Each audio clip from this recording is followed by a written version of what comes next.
Buenas tardes, Daniel, un gusto saludarte, feliz año para vos y bueno, el éxito que te mereces en tu programa que ya hace tanto tiempo lo tenés al aire y es un clásico chileciteño.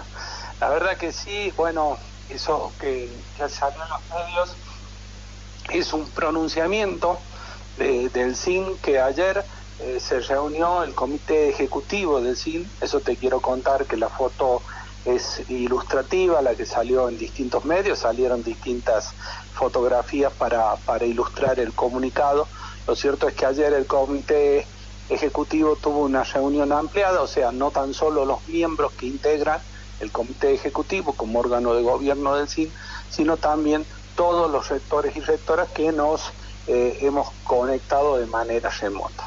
Ese pronunciamiento que hace el Consejo Interuniversitario obedece a empezar a dejar de lado una situación de prudencia que hemos tenido los rectores y rectoras de las universidades para con el gobierno del presidente Javier Milei, que hemos venido solicitándole a través de distintas presentaciones del momento de la asunción a la fecha los requerimientos del sistema universitario, que se sintetizan en esos 4 puntos que debes haber leído, ¿no?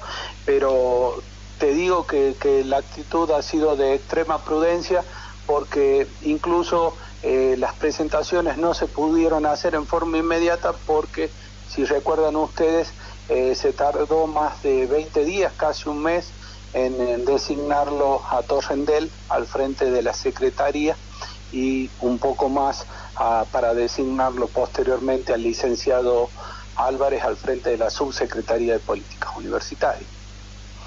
Digamos, en este caso, rector, ¿no tienen financiamiento o le dan el dinero que es del año pasado? Bueno, el pronunciamiento gira en torno a 4 puntos esenciales, ¿no? Nosotros el financiamiento que tenemos, al haberse reconducido el presupuesto del año 2023, nos genera a nosotros un perjuicio, toda vez que recibimos en el ítem gastos de funcionamiento, para que la audiencia entienda, las partidas presupuestarias del Tesoro de la Nación Argentina, las universidades, se dividen en gastos de personal o la columna, sí, se denomina gasto, pero no es un gasto pagar un sueldo, ¿no? Es una concepción ideológica, pero viene gasto de personal, gasto de funcionamiento y políticas salariales. ¿Qué es políticas salariales, Daniel? Es aquel haber que se había presupuestado en el presupuesto del 2022, vigente al 2023, sufrió incremento porque, si recuerda, el año pasado casi periódicamente los gremios se reunían con el Estado Nacional y acordaban los incrementos salariales. La famosa paritaria, digamos. Las paritarias. En acuerdos paritarios se actualiza el haber. Y entonces nosotros ahora, en este pronunciamiento, lo que decimos es que instamos al gobierno de la Nación Argentina a que deje de lado aquel presupuesto reconducido y nos actualice la partida de gastos de funcionamiento. También pedimos que se atienda el reclamo de los compañeros docentes y no docentes en las paritarias y se actualice el haber que ellos perciben, porque debo decirte que hace una semana se realizaron las paritarias donde se sentó el secretario de Educación, el subsecretario de Políticas Universitarias, y manifestaron la ilegitimidad de la misma. ¿Por qué decían ellos que era ilegítima, Daniel? Porque dicen que ahí tendrían que estar sentados, como estaban, el presidente del CIN con los representantes gremiales y ser los rectores los que acordemos los incrementos salariales.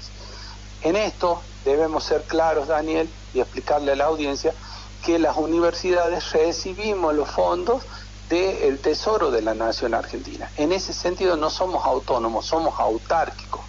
Quien puede acordar o no incrementar el haber de los compañeros docentes y no docentes es el gobierno de la Nación Argentina y no los rectores de universidades. que quede claro eso, ¿no? Ese es el segundo punto.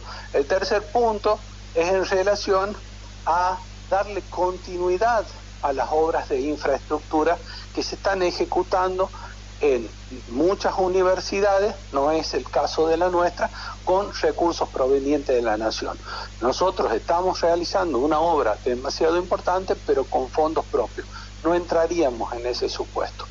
Y en el último, es decir, el último reclamo que le hacemos, la petición concreta que le hacemos, es que se siga adelante con aquellos programas de fortalecimiento para las universidades en torno no tan solo a la infraestructura, sino también al equipamiento y a los proyectos de ciencia, tecnología y extensión. Eso es concretamente el reclamo, porque la verdad, Daniel, es que esto corre a título personal, pero te puedo asegurar que es el pensamiento generalizado de los colegas rectores y rectoras, es que desde el mismo momento en que el gobierno de la nación argentina, con la presidencia de Javier Milei, ha decidido bajarle el rango a la cartera de educación, que deje de ser un ministerio y pase a ser una secretaría, ya nos hablaba a las claras de la menor importancia que él le daba a la educación pública, ¿no? Después, cuando decide reconducir el presupuesto y congelar las partidas en torno a los gastos de funcionamiento, realmente es condenarlas a las universidades a la situación que hoy viven, que es una situación realmente de crisis caótica que en muchos de los casos nos hace prever funcionar normalmente hasta abril, mayo, otras ya no, otras ya declararon la emergencia económica. Te cito, por ejemplo, a la Universidad Nacional de las Artes, que está en Buenos Aires, donde recibe de gasto de funcionamiento 60 millones y paga de alquiler 52 millones. Otro tanto ocurre con universidades un poco más grandes, como la de Río Negro, donde me contaba el rector Anselmo Torres que los alquileres de los inmuebles que ellos tienen en el Bolsón y en Bariloche han experimentado una suba que compromete seriamente el presupuesto en gasto de funcionamiento. Los gastos de funcionamiento son los que nosotros utilizamos para el funcionamiento diario de nuestra institución, para adquirir los útiles, los insumos de la computadora, los insumos del laboratorio, para pagar la nafta que utilizan nuestros vehículos, para pagar la luz que consumimos en nuestras aulas, etcétera, etcétera. Es decir, todo eso, cualquier padre de familia me entenderá si yo le hago este supuesto para que me entienda. Que esa persona se sitúe en el haber que percibía en enero del 2023 y que no hayan tenido ningún tipo de paritarias como las que tuvieron, tanto del sector privado como el público. Bueno, para que se entienda el reclamo, nosotros en la presidencia de Fernández esos gastos de funcionamiento tampoco se actualizaron. Es decir, lo que vamos y peticionamos ante las autoridades es decir, no son ustedes tan solo los que nos llevaron a esta situación de crisis, es un arrastre que nosotros traemos del gobierno anterior, pero los que están dirigiendo los destinos de nuestro país son ustedes. Entonces, el derecho constitucional de peticionar ante las autoridades lo hacemos expreso, en este caso, ante el presidente Javier Milei. Sí, se entiende bien, es como... ustedes tienen, bien lo dijo recién, la luz, la energía. ¿La energía no están subsidiada ustedes, rector? No, para nada. O sea, la paga como la paga cualquier ciudadano cuando prende la energía a su casa. Como cualquier ciudadano y más, porque nosotros tenemos distintos inmuebles donde prestamos los servicios. Claro. Por decirte, el edificio del centro, el colegio de Tilimuqui, el campus de los Sarmientos, la hostería de la Antigua. Claro. Y después también tienen la movilidad cuando llevan los chicos a algún campo, por ejemplo, necesitan combustible claro, las prácticas.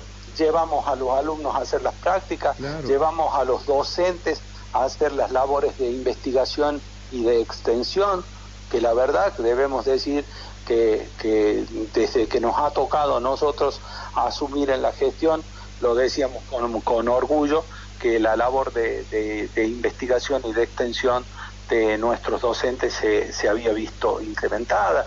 De hecho, hemos hecho inversiones en ese sentido, en el campus de los Sarmientos, habilitando un edificio para los docentes investigadores, que gracias a Dios cada vez son más. Esto es algo que nosotros celebramos, porque saben todos que las funciones esenciales de la educación superior giran en torno a la docencia, a la investigación y a la extensión. Bueno, eso con este gobierno realmente se ha visto resentido. No es algo que, debo decirlo, Daniel, no es algo que a mí me sorprenda. Yo la otra vez recordaba una nota que había tenido entre las elecciones primarias y el balotaje, y yo te decía que entendíamos que el entonces candidato Javier Milei, hoy presidente Javier Milei, no cree en la educación pública. De hecho, lo hizo explícito, habló del arancelamiento de las universidades y demás, y bueno, es algo que en modo alguno, quienes tenemos funciones de responsabilidad, podríamos coincidir con el presidente de la Nación Argentina, ¿no? De esta forma, del panorama que usted nos explicó, quiere decir que van a fundir la universidad, porque de los 4 puntos que usted hace mención, el rector es como que un papá no le aumenten el sueldo, porque el docente, usted lo que pide es que se actualice la paritaria docente, que se le actualice los fondos para cargar combustible. El ciudadano sabe que el mes pasado salía, bueno, la mitad que ahora podemos decir, hoy está supera los 1.000 pesos el combustible. Digo, la energía, si viene ese tarifario eléctrico, pasa lo mismo que un ciudadano en una casa, por si le planteaba, al levantar el ciudadano también la llave en su casa, pasa lo mismo que con usted en la universidad. Con los mismos fondos del año pasado, es muy difícil que pueda sostener una casa alto. Esto es lo mismo que el hogar, nadie puede vivir con los recursos del año pasado, con los aumentos que tenemos ahora. Absolutamente, y te estoy diciendo, no tan solo del año pasado, sino te estoy precisando una fecha, enero del 2023. El haber que percibía un padre de familia y que piense por un instante, como bien lo decís vos, en cuánto subió el costo de la energía eléctrica, en cuánto subió el kilo de pan, en cuánto subió el kilo de carne, para hacerlo con la economía del hogar, ¿no? Pero yo te lo podría traducir a las funciones básicas de las que te hablaba, es decir, un docente investigador, adquirir un reactivo para cualquier máquina del laboratorio de alta complejidad, donde los insumos están cuantificados en dólares, pensar que el primer acto de gobierno fue devaluar la moneda en un 118%. Claro. Llevar el dólar de 400 a 800 y pico. Exacto. Ese incremento se ve materializado en los insumos que nosotros necesitamos. Cualquier docente que realice investigación necesita invertir en estos proyectos de investigación.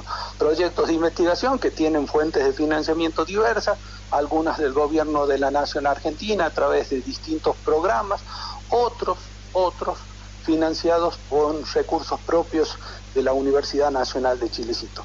Bueno, todos esos proyectos de investigación, de extensión, las becas universitarias, nosotros no las podemos mantener si los ingresos están congelados a enero del 2023. Es por eso la preocupación, es por eso de salir a dar la cara a la sociedad y a contarles de la situación que estamos viviendo, porque también debemos decir con alegría que la Universidad Nacional de Chilecito tuvo otro muy buen año de matriculación en números muy similares a los del año pasado, lo que evidencia un crecimiento sostenido en torno a la matriculación. Eso quiere decir ni más ni menos que cada día son más los chileciteños y chileciteñas que eligen seguir cursando sus estudios de nivel superior en nuestra ciudad y particularmente en nuestra universidad.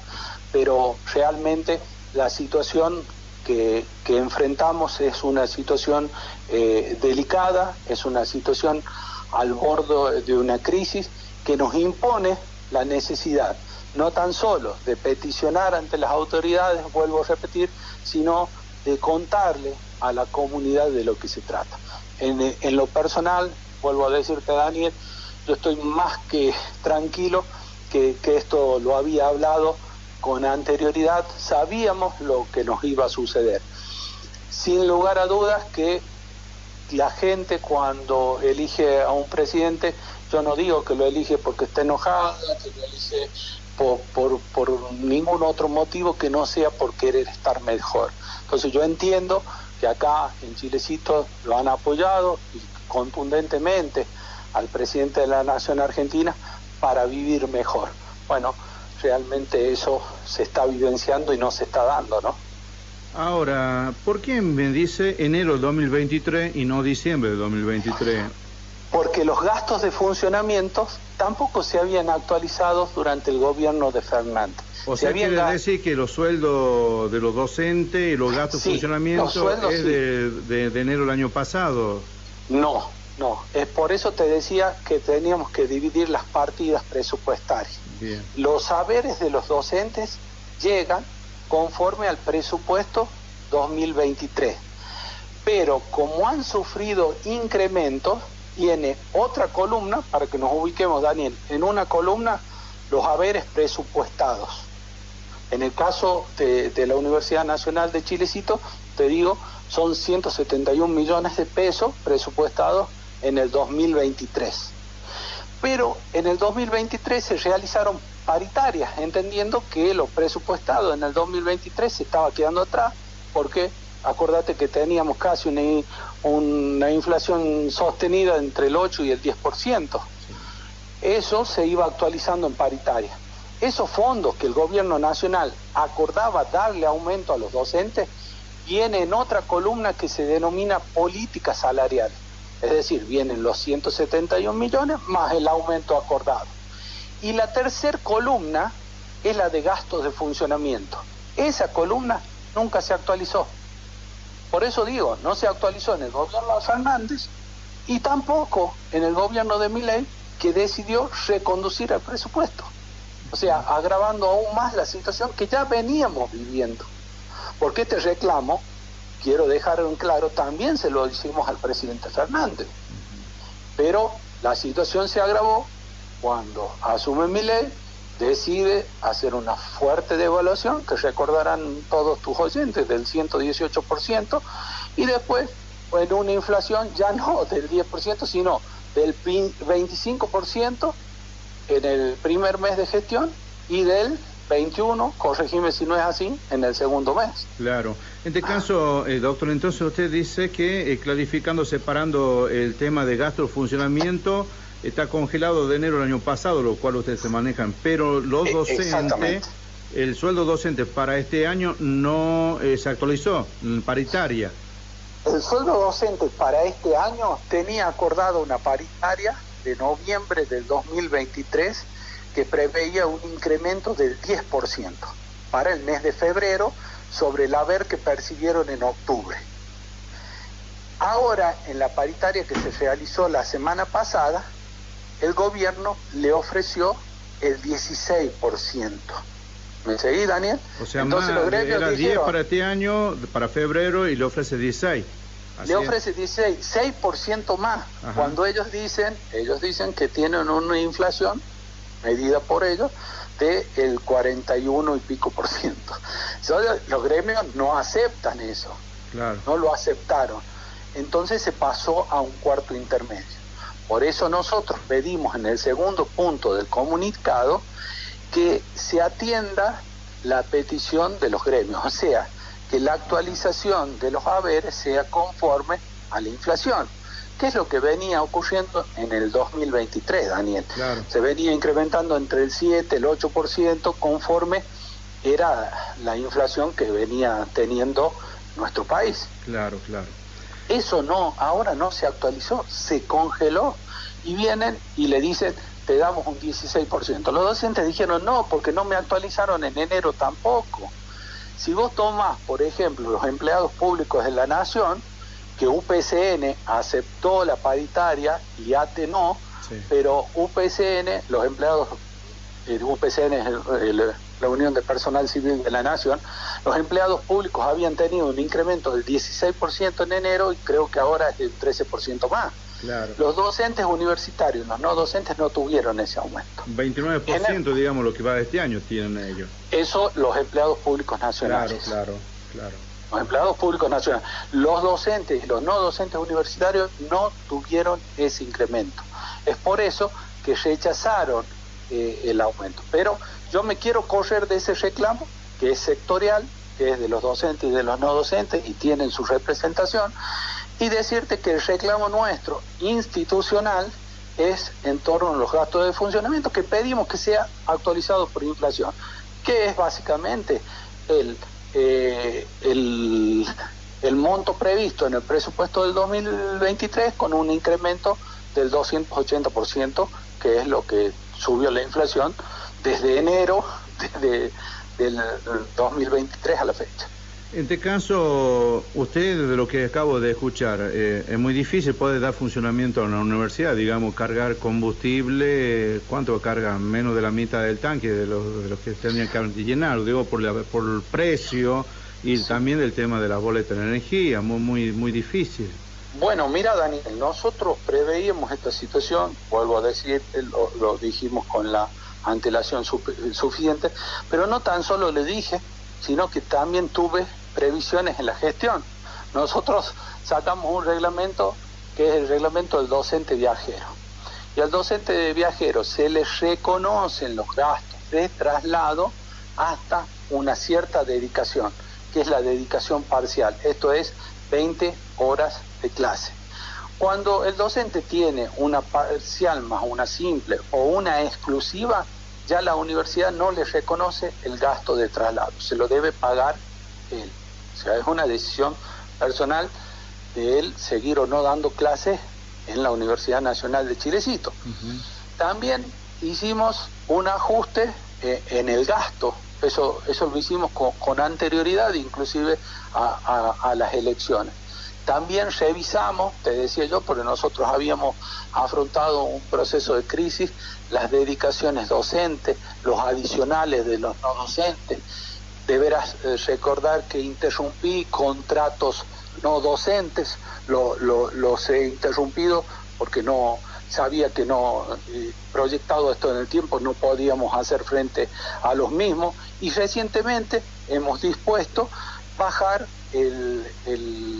los salarios, no tan solo del rector, porque para pedir que bajen los otros, baje el salario del rector, sino del vicerrector, los secretarios y los directores de departamento y de escuela y también de carrera.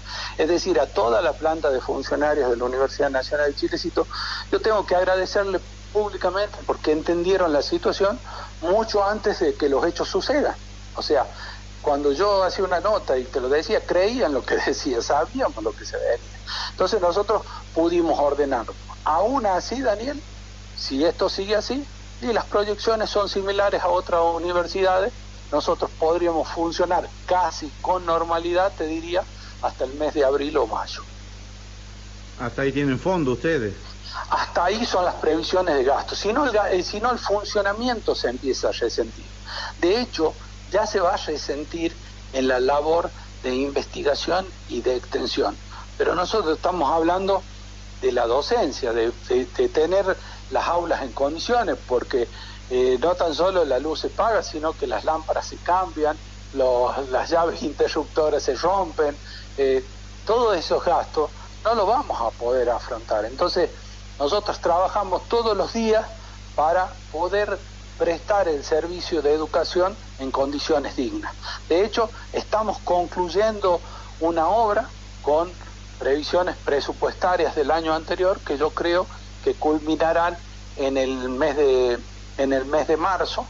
En el mes de marzo, primeros días de abril, vamos a estar inaugurando una importante obra que nosotros ya la teníamos presupuestada con anterioridad, pero para esas aulas tengo que adquirir bancos. Para que te des una idea, un banco universitario, y por cualquiera lo podría googlear, un banco escolar, perdón, no universitario, que tiene cualquier establecimiento educacional, sea primario, secundario o universitario, está alrededor de 100.000 pesos. Un oscila un banco. Ese que viene junto con la silla y el pupitre. Y la silla y el pupitre. Sí. Van desde los 98.000 a los 128.000 hasta 140.000 pesos. Imagínate que las aulas que estamos inaugurando nosotros tienen capacidad, 2 de ellas para 70 y las otras 2 para 35 alumnos. O sea, es una inversión realmente grande, iremos adquiriendo como podamos. En este momento no podemos adquirir eso, y para eso es el planteo que le hacemos. Actualícennos los gastos de funcionamiento para que podamos seguir prestando el servicio de educación en condiciones dignas. Si no, realmente se hace prácticamente imposible, Daniel. Ayer tenía una reunión, estamos en proceso de acreditación de carreras como mecatrónica, agrimensura, y hay un plan de inversión que nosotros nos comprometimos a realizar para acreditar esa carrera, y bueno, tenemos que hacer en ellos adquisiciones, por decirte, en agrimensura, una computadora que tenga cierta capacidad para cargar un programa como el AutoCAD, y también un dron para que los alumnos practiquen las mediciones. Bueno, todo eso se solventa con los gastos de funcionamiento que hoy están congelados. Para que tomes dimensión de cómo afecta el congelamiento de gasto a las funciones básicas que debe prestar nuestra institución, ¿no? Sí, fuera de esto, traslado también la pregunta y le agradezco también a la gente que participa, ¿no? Porque me ayuda. No sí. Es porque realmente casi todas las universidades estuvieron, digamos, bueno, se habían encolumnado detrás de la figura del candidato a presidente oficialista Sergio Massa, ¿no? Y usted es uno de ellos también, ¿no? Sí. ¿Cree que hay un castigo porque no lo apoyaron a Milei? ¿Usted avisora eso o no? No, yo no creo que el presidente de la Nación nos quiera castigar a nadie. Sí siento que nos está castigando a todos, pero yo lo que creo que es una forma de concebir el Estado. Yo te decía, Daniel, en aquella entrevista, te pido que si no que la repase, se está postulando una persona para gerenciar una institución en la que no cree. Él no cree en el Estado, no cree en las funciones básicas, en las políticas públicas básicas que debe prestar el Estado en torno a la salud, a la educación, a la seguridad, a la justicia. No cree en el Estado. Él quiere reducir el Estado a su mínima expresión. Y por otro lado, tiene mucha fe en el mercado. Él cree que todo lo puede resolver el mercado. Y no es así, porque cuando nosotros como nación, y las provincias sobre todo, que somos preexistentes a la nación, decidimos crear el Estado Nacional, es que coincidimos en crear una estructura que nos cuide, nos proteja y nos haga crecer, no que nos castigue. No puede ser que el presidente de la Nación se enoje con los gobernadores de la provincia y diga: no voy a remitir los fondos, porque no lo está castigando el gobernador Yarlora, el gobernador Quintela, el gobernador Puyaro, lo está castigando a los ciudadanos de Córdoba, de La Rioja, de Santa Fe. En el caso de las universidades, yo no creo que se deba a que nos quiera castigar o disciplinar. Sí creo que obedece a lo que él entiende que son las universidades. Él cree que las universidades, lo dijo, son fuentes de adoctrinamiento, entonces cree en ese rol, no cree en que las universidades son el motor de crecimiento de un Estado, porque el conocimiento, Daniel, está presente en todas y cada una de las actividades del hombre. Está presente en tu radio, en ustedes, los comunicadores sociales que se han formado, está presente en los recursos tecnológicos que ustedes utilizan y que han sido creados, seguramente el programa que vos utilizás por un ingeniero en sistemas, y así en todos los órdenes de la vida, ¿no? Está presente en el puerto, en las grúas que cargan los barcos, en el barco en cual se traslada la mercadería o lo que produce un Estado. Es decir, el conocimiento nos atraviesa todo, y ese conocimiento se genera en las universidades, Daniel. Los avances tecnológicos se generan en las universidades. Basta pensar lo que hemos vivido hace muy poco tiempo, cuando hemos superado las pandemias, el rol que han cumplido las universidades. Desde la creación de un barbijo hasta los análisis clínicos que se realizaban para determinar si teníamos o no COVID. Exacto. Entonces, el presidente de la Nación Argentina no cree en las universidades. O sea, respondiendo a tu pregunta, creo que es una concepción ideológica de él, el denostar el rol de las universidades y no una acción para castigar.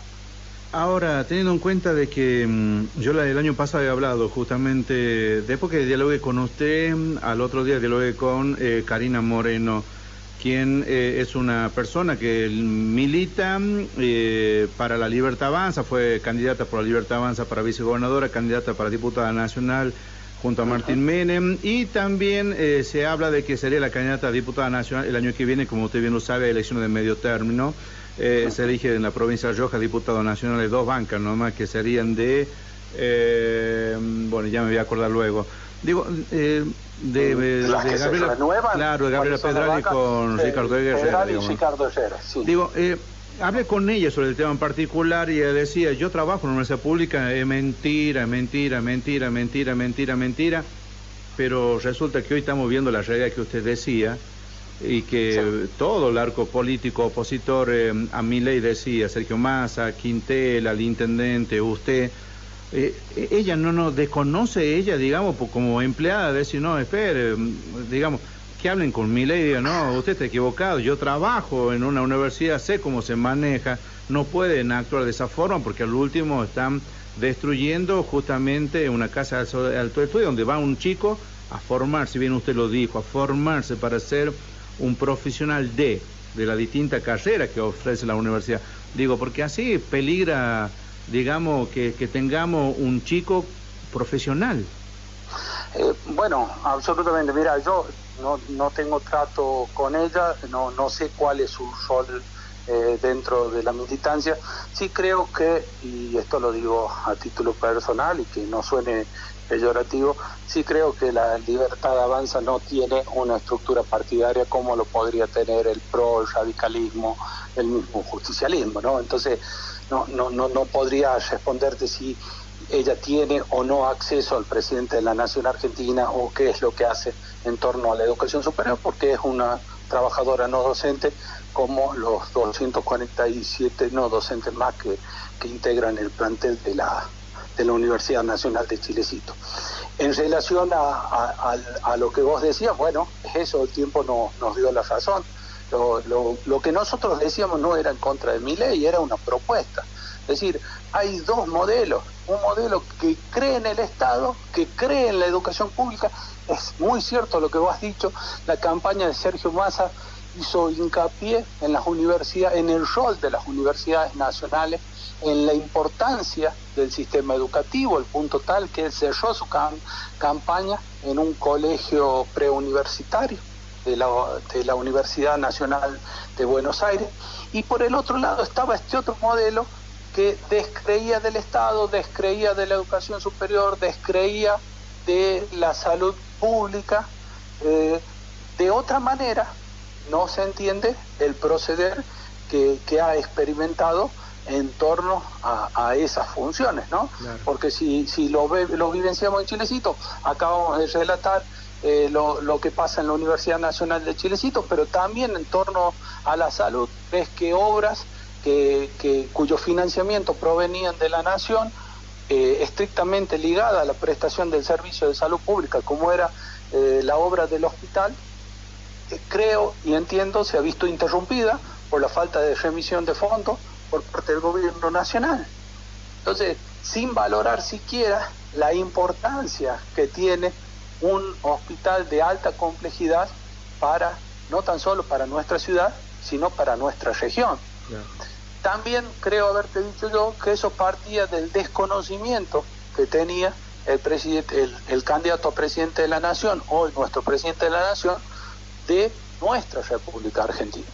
Yo te decía, él no tiene conciencia de que acá a las escuelas rurales asisten alumnos, y no porque asistan 10, 12 o 14 alumnos las tenemos que cerrar.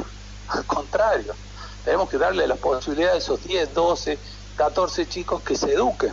Y yo te decía, él quizás no conoce que hay un establecimiento rural como el de Las Higueritas, acá a 7 kilómetros del centro de nuestra ciudad. Creo yo que todo eso que se dijo en la campaña, como bien decías vos, hoy, a escasos meses de haber asumido en las funciones, nos está dando la razón. Sergio Massa decía que si se acaba el subsidio al transporte, el boleto iba a pasar de costar 350 a 700 pesos, y ya vemos que va camino a los 1.000 pesos. Entonces, yo no puedo creer que un gobierno piense que la economía puede crecer estancando el consumo, ¿no? Claro. La verdad que no sé cómo, no entiendo cómo vamos a producir bienes y servicios, o para quién, si no va a haber nadie que los pueda adquirir.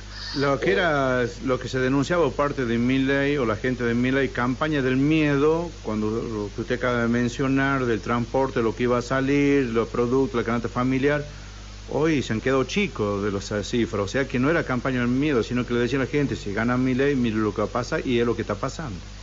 La verdad, Daniel, debo decirte que muchos lo hemos anticipado y decíamos, no es campaña del miedo, es contraponer dos propuestas electorales. Porque también el presidente de la Nación y su equipo de trabajo se jactan de no haber mentido. Ellos dicen, no mentimos, nosotros dijimos que íbamos a congelar los salarios, y lo hicimos. Nosotros dijimos que íbamos a devaluar la moneda y la devaluamos. Pero algo mucho más grave aún, devaluaron la moneda y no consiguieron los resultados esperados, porque también quienes nos gusta informarnos sobre la economía de nuestro país, vemos que hay un montón de cerealeras que todavía no han liquidado los granos de la cosecha anterior, porque entiende que no es este el tipo de cambio. Han devaluado la moneda para que se achique la brecha entre el dólar oficial y el denominado dólar blue, aquel que se comercializa en el mercado informal, y hoy la brecha vuelve a ser del 50%, Daniel. Es decir, yo no avisoro un plan económico de este gobierno que me diga que a nosotros, desde lo institucional, y también hablo desde lo personal, avisaremos un futuro mejor, ¿no? Está bien. Doctor, ¿a qué campaña, pregunta la gente, que van a hacer ustedes? ¿Se van a quedar ahí o van a movilizarse como sucedió en su momento, en donde se hace sentir usted bien lo sabe, como franja morada que corresponde a los radicales, sí, siempre son combativos, digamos, ¿no? Incluso fueron contra la Rúa, su propio gobierno, porque no querían un achique, y acá hay un achique más brutal que de la época de Fernando de la Rúa. Bueno, coincido en tu apreciación, la verdad que sí, más brutal que el de Macri, te diría yo, ¿no? Sí. Incluso. Pero seguramente la línea hoy, te digo, es seguir manteniendo esta línea de prudencia, seguir manteniendo los preceptos constitucionales y los derechos que la Constitución consagra, que es el peticionar ante las autoridades. Vamos a seguir pidiéndole que reflexione, que llamándolo a la sensatez, porque también no es tan solo el fondo de la cuestión, sino las formas, Daniel. Lo decía el presidente del CIN, que cuando fueron a plantearle esto al subsecretario de Políticas Universitarias, la verdad que las formas, los modos de contestar que no había plata, que es el eslogan de este gobierno, realmente no habían sido las propias a un funcionario de esa jerarquía.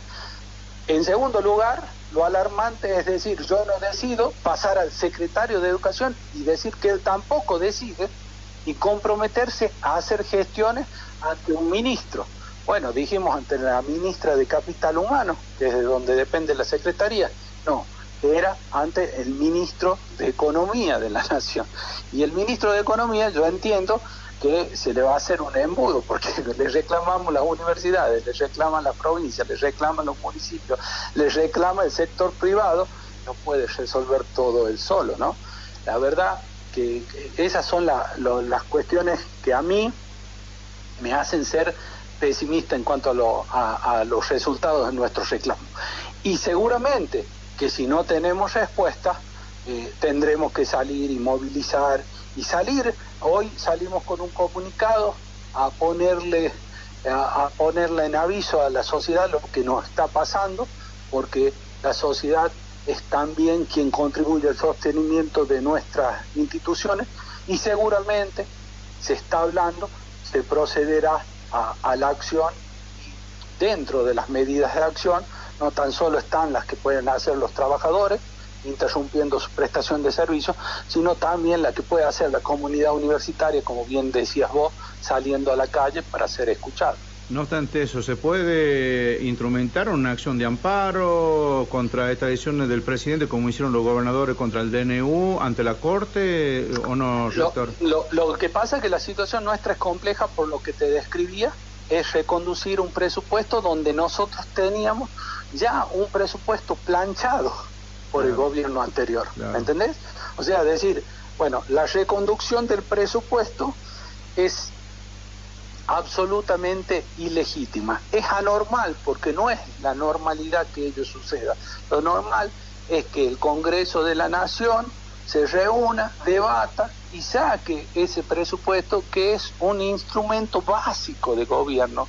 Y mira, Daniel, yo recuerdo hace 2 años haber tenido una nota cuando el gobierno de Alberto Fernández, por entonces el Congreso de la Nación presidido por Sergio Massa, no había podido lograr sancionar la ley de presupuesto. Y yo te decía que eso era muy grave, porque era una herramienta absolutamente necesaria para el gobierno de turno para poder planificar la gestión del gobierno. Bueno, este gobierno ya entró diciendo: no necesito esa herramienta, yo decido reconducir el presupuesto. Entonces, casi en un acto de autoritarismo. Eso es lo que vemos, ¿no? Cuando yo te digo de las formas, es una forma que no propicia el diálogo, el consenso. Es una forma de que si pensás distinto que nosotros, entonces no podemos seguir hablando.